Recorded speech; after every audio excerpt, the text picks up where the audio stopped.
much for being here. This movie is bananas, and it's so much fun. And I got to ask you, you were talking at the screening last night about how you really kind of hatched this character first before kind of the movie itself or the script. So talk about how you met up with Eddie and how really the two of you envisioned this character and how it grew into what it became.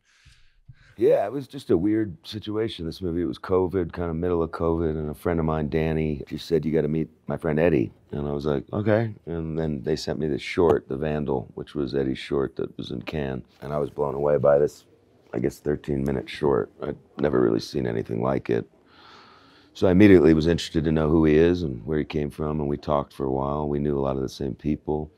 Then we got together, and, you know, I realized this guy's serious filmmaker, and I thought I'll do his first movie with him, you know, his first kind of big movie after The Vandal. You know, he had done some stuff before, but we didn't know what we were going to make, though. So, you know, we knew Soderbergh wanted to, you know, make Eddie's first film, this film, coming off Vandal, and support him there. And Eddie had a lot of friends and a lot of great film people involved, and I'm like, yeah, but we need an idea, you know, or I don't know what to do for you, you know.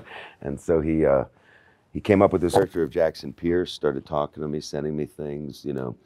He said he's a guy in the future. He's, you know, billionaire. He has a chemical that basically the world is using, that, you know, eternal life, cures cancer. Karmically, maybe spirits come down and want to end what he's been doing and give the world back into the normal way evolution was supposed to be. And I was just like, well, that sounds really good, but again, we need a script, right? So he kind of went back. I said, look, I'll go on the journey with you. We started, you know, I did head cast, makeup tests before we even knew, because we knew it was going to have an element of prosthetics and that this character was going to change. So really kind of evolved, and then ultimately we were about 2 months away from shooting. I had like a 30-page manuscript of what, you know, the basic scenes were going to be in the main house. But it was really, you know, a very deep idea with a very, you know, not on the page, which is kind of the opposite of how I usually operate. I'm always about, if it's on the page, then it's there. If it's not on the page, I don't really know what this character is. I'm sure even with everything you had, you probably couldn't have imagined the vision that was all there in his head, or like how it really shook out, because it's just, again, yeah, I mean, I knew he wanted to go Vandal style and into a feature length. He wanted to push the boundaries of what he did on Vandal, same technical, stop motion, involved with live action. I knew all that. I knew shooting on film on a very rare stock Kodak reversal, which is, you know, impossible to light. It's just a lot of challenges on a smaller movie. And I was all game for it. You know, I said, I love shooting film. I love, you know, I've made plenty of movies on film. Like, film's where it's at, you know, let's go. I was kind of game to go into this journey with him. It wasn't going to take me that long, but it was a physical journey for me. You know, I mean, he put me through the ringer. You know, I'm naked in the movie. I'm, you know, my hair's bleached. I'm pretty much naked, and, you know, I've, you know, roped and I'm tied and I'm being tortured through the whole movie, and I'm a disaster. But it was a miserable shoot for me, but it was, I think, it's a fantastic movie. So put through the ringer is exactly the expression I was going to go with. I knew he was going to do, so to answer your question, I knew he was visually going to make a stunning film. I hadn't seen the finished film till the Egyptian premiere the other night, and that was a really special evening in there. Talk about the prosthetics that you had to deal with, and like how much time did that take to get through, to get on and off? What were you dealing with? What did it feel like? Well, you know, the beginning, it's a subtle change, and then it starts drastically changing. The last few stages were really intense, because I'm holding about 32 pounds of prosthetics, and my whole eye's shut, so I basically can only see out of my right eye. I think it was my right eye, and so I'm being led to the set. You know, it's not comfortable. You're also shooting in Joshua Tree, which is like 120 degrees. So, you know, prosthetics and heat don't mix well. You know, me and Mike Marino kind of learned that during True Detective, you know, when it was hot in Arkansas and I was melting. You know, it's just basically prosthetics and heat don't go hand in hand. So it was a challenge, you know, but we got through it. Great makeup people, great crew. Danny, our DP, is just a genius. He's, you know, shooting, you know, Super 16 or whatever, you know, this reversal stock. I mean, it just looks incredible on the big screen. It's amazing how much he gets on screen and how I mean, Joshua Tree looks unrecognizable there too, but it's incredible. Do you know what the budget was on this? Like, just I mean, Eddie's real, secretive. I know, like, he brought in huge technicians. Our sound designer, Mark Manzini's won the last 2 Oscars for Dune and forever. I mean, everybody on this movie was like, wanted to be involved because they really liked what we had made. And he just kind of, same way he went about the music, same way he went about, the all the different elements. I mean, I know it was made for a smaller number. I know Soderbergh was really our producer and really, but I don't know the exact number. If I was to guess, I would say somewhere between 2 and 3 million, maybe.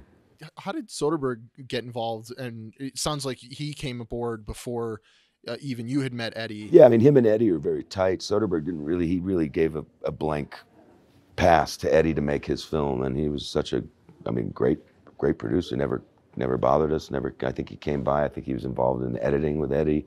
He's a sweet man. I met him a few times. He was at our premiere the other night. Seemed to get a little choked up at the Q&A. He was like awesome. He's a really special filmmaker, and the fact that he really believes in Eddie this much is special. I mean, even on Eddie's short, it was like Darren Aronofsky presents Eddie Alcazar. So he has some pretty strong friends that are filmmakers in the game and that are rooting for him. And I think it's because he's a visionary and he's the new breed, and we're trying to find the new breed as we all get older, right? I've lost a lot of my directors that I grew up in my 20s working with, just as I've gotten older. So it's the process of as we grow. But, I think it's their kind of way of saying, this is the new guy, and I think the film kind of speaks to that. I mean, it's hard to not see that movie and go, wow, this is, you're not going to see anything like it here, that's for sure. Yeah, the guy with the vision and knows what he's doing, yeah. Yeah, I mean, it's a seamless, kind of perfect movie. It's a mind fuck completely and a total, no holds barred vision, but it's for what he wanted to make. That movie's seamless, It's someone had told me early on. He's impressive. Yeah, someone had told me early on this is going to play at like every genre film festival from now until the end of time or something. It's just that kind of movie, and I'm wondering, there's so many different themes going on. There's so many elements. What do you really hope audiences take away from it? It's an intense experience. I've only seen it once now on the big screen, and then I watched the end of the screening last night for a little bit. But yeah, man, I just hope, I worked really hard. That's a hard performance. So, it's a different kind of movie. I've never been in a movie like this before either. And is this the type of kind of project you want to see yourself doing in the future? More indie stuff or working with, kind of adventurous filmmakers like that? I bounce around. I don't mind being, experimental and going on a journey with somebody like Eddie, who I think is going to be, a very big filmmaker. We're going to, do movies together. It was nice to kind of go on that journey with him. I also like more structured work too. I like, having a script and knowing what I'm shooting and, having time to shoot it. Sometimes having too much time on a big movie, I get a little bored, I like to shoot fast. I like to lay it down. When I'm ready, I like to go. A lot of big movies, you sit around a lot in a parking lot in your trailer and eat and wait and eat and wait, and it's just, it's indie filmmaking. What I like about indie filmmaking is you have to work and you have to shoot. We don't have time to sit around and, oh, wow, it's raining. Let's shoot it in the rain. You have to kind of make decisions, and I think film is alive that way. And so if the performances and if everybody's in the right groove and the right rhythm, indie filmmaking can be beautiful. It's harder. Everything's the same. You can make $100 million movie and a $1 million movie. The only thing that's different is there's more people, there's more food, there's more trucks, there's more Teamsters, and there's bigger sets. It's the same thing. When they say action, it's all going through the camera, same way. So for me, I like to bounce around. I wouldn't say I just want to do movies like Eddie's all the time. I'm not a huge sci-fi guy in my real life. I'm not but I think this film is awesome. It feels like, Citizen Kane, and it feels old school, but it's so modern. It's, it's just got so much going on, and it's nice, So I just hope people enjoy it, and I hope not too many people have seizures. Since we had somebody had a seizure in our opening credit sequence, I'm sure that credit sequence triggered that seizure. That's wild. I mean, That's it's wild. intense. It's Have an you gotten intense an movie. update on that? He's okay. Yeah, he's Okay. okay. I guess. Yeah. Somebody said it also was a woman giving birth. I think now it's just becoming. I think there was some confusion there. That didn't happen. No.